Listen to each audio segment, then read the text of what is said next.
പറയുന്നതാണ്. മഞ്ജുപിള്ള എന്ന് പറയുന്ന സ്ത്രീയോടാണ്. നാണോ ഇല്ലേ തള്ളേ? ഒന്നല്ലേ ഉള്ളൂ, 10 കൊണ്ടോ? എന്നാ പിന്നെ അവളോട് അതും കൂടെ ഊരിട്ടില്ല.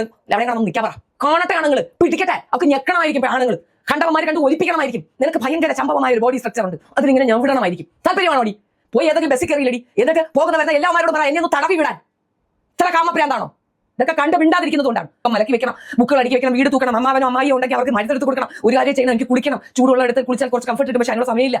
എല്ലാം കഴിഞ്ഞിട്ട് ഒന്ന് കിടക്കണം. അപ്പോഴും ഭർത്താവ് വരും, വാ നമുക്കൊന്ന് കളിക്കാം.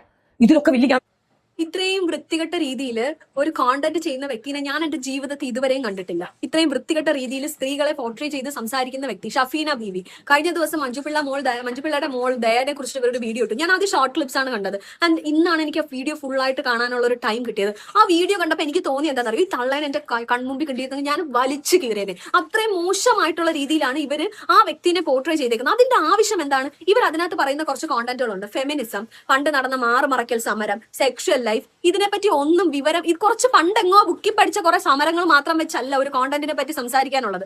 അതിൽ അവർ സെക്ഷൽ ലൈഫിനെ പറ്റി പറയുന്നുണ്ട്. ഈ ഒരു കാര്യം എന്ന് പറയുന്നത് നമ്മൾ വളരെ പ്രൈവറ്റ് ആയിട്ട് വളരെ റെസ്പെക്ട് ആയിട്ട് നമ്മൾ സംസാരിക്കേണ്ട ഒരു കാര്യം. അതിൽ അവർ വളരെ വൃത്തികെട്ട ഒരു ടേം യൂസ് ചെയ്ത് വരെ അതിനകത്ത് സംസാരിച്ചിട്ടുണ്ട്. നിങ്ങൾ ഇത് പുറത്തേക്ക് കൊടുക്കുന്ന ഒരു ഔട്ട്പുട്ട് ആണെന്ന് നിങ്ങൾ എപ്പോഴെങ്കിലും ചിന്തിച്ചിട്ടുണ്ടോ? ഈ ഇത്രയും വൃത്തികെട്ട രീതിയിൽ ഇത് പോർട്രേ ചെയ്ത് സംസാരിക്കാനായിട്ട് നിങ്ങളൊരു സ്ത്രീയല്ലേ? ഈ പറയുന്ന പെൺകുട്ടിയുടെ കാര്യം പറഞ്ഞിട്ട് ഇവർ പറഞ്ഞിട്ടുണ്ട്, അത്ര അങ്ങ് മുട്ടി നിൽക്കുകയാണെങ്കിൽ അവൾ പുറത്തിറങ്ങട്ടെ, ആളുകൾ പിടിക്കട്ടെ, ആണുങ്ങൾ പിടിക്കട്ടെ. എന്റെ നാട്ടിലും എനിക്കറിയാവുന്ന ആണുങ്ങളൊന്നും ഇതുപോലെ പെൺകുട്ടികൾ പുറത്തിറങ്ങി നടന്ന ഉടനെ പിടിക്കാൻ നിൽക്കുന്നില്ല. നിങ്ങളുടെ വീട്ടിലുള്ള ആണുങ്ങളെ കുറിച്ചോ അല്ലെങ്കിൽ നിങ്ങളുടെ അതൊന്നും നമുക്കറിയുന്ന കാര്യമല്ല, മനസ്സിലായില്ലേ? അതുകൊണ്ട് നാട്ടിലുള്ള എല്ലാ ആണുങ്ങളും ഇങ്ങനെയാണ്, പെണ്ണുങ്ങൾ ഈ പറയുന്നത് പോലെ കുറച്ച് എക്സ്പോസ് ചെയ്ത് വസ്ത്രം ധരിച്ച ഉടനെ കയറി പിടിക്കും എന്നുള്ളത് നിങ്ങളുടെ തെറ്റിദ്ധാരണയാണ്. പിന്നെ നിങ്ങൾ അതിനകത്ത് പറയുന്നുണ്ടായിരുന്നു, നിങ്ങളാണ് ഫസ്റ്റ് നാട്ടിൽ സൈക്കിൾ ഓടിച്ചത്, ഫസ്റ്റ് ചുരിദാർ ഇട്ടത്, മുസ്ലിം കമ്മ്യൂണിറ്റിയിൽ നിന്ന് നിങ്ങളുടെ അമ്മയ്ക്കാണ് ആദ്യമായിട്ട് ജോലി കിട്ടിയത്.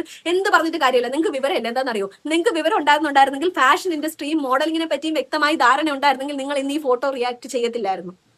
ആ കുട്ടി അല്ലെങ്കിൽ ആ കുട്ടിക്ക് ഇഷ്ടമുള്ള ഒരു കാര്യം ചെയ്തു, അതൊരു മോഡലിംഗിന്റെ പാർട്ടാണ്. അതിന് നിങ്ങൾ അങ്ങനെയാണെങ്കിൽ നിങ്ങൾ ഈ ലോകത്തുള്ള എല്ലാ മോഡലിംഗ് ഫീൽഡിലുള്ള ആൾക്കാരുടെയും പ്രൊഫൈൽ എടുത്തു വെച്ച് നീ തുണിയില്ലാതെ നിൽക്കുന്നു, നിന്റെ വീട്ടുകാർ മറ്റതാണ്, നിന്റെ തന്ത എങ്ങനെയാണോ, നിന്റെ തള്ള എങ്ങനെയാണോ, നിങ്ങൾക്ക് അതിനെ സമയം കാണത്തുള്ളൂ. ഞാൻ പറയുന്നതെന്ന് വെച്ചാൽ നിങ്ങളുടെ പ്രായത്തിലുള്ള ഒത്തിരി നല്ല സ്ത്രീകൾ കാണും, മനസ്സിലായില്ലേ? നിങ്ങൾ അത്യാവശ്യം നല്ല പ്രായം കാണുമല്ലോ. അപ്പൊ ഈ പ്രായത്തിലുള്ള നിങ്ങളുടെ സ്ത്രീകൾ ഈ പറയുന്നത് പോലെ റിലീജിയസ് ആയിട്ട് ഖുർആനൊക്കെ വായിച്ചിരിക്കുന്നവരൊക്കെ ആയിരിക്കും. നിങ്ങൾക്ക് പറ്റിയ പണി അതാണ്. നിങ്ങൾ ദയവ് ചെയ്ത് ബാക്കിയുള്ളവരെ പുറത്തോട്ട് വന്നിരുന്നിട്ട് ഈ പറയുന്നത് പോലെ അപരാധം പറയാനായിട്ട് നിൽക്കരുത്. വെറുതെ എന്തിനാ വീട്ടിൽ ഇരിക്കുന്നവരെ ചീത്തവിളി നിങ്ങൾ കേൾപ്പിക്കുന്നത്?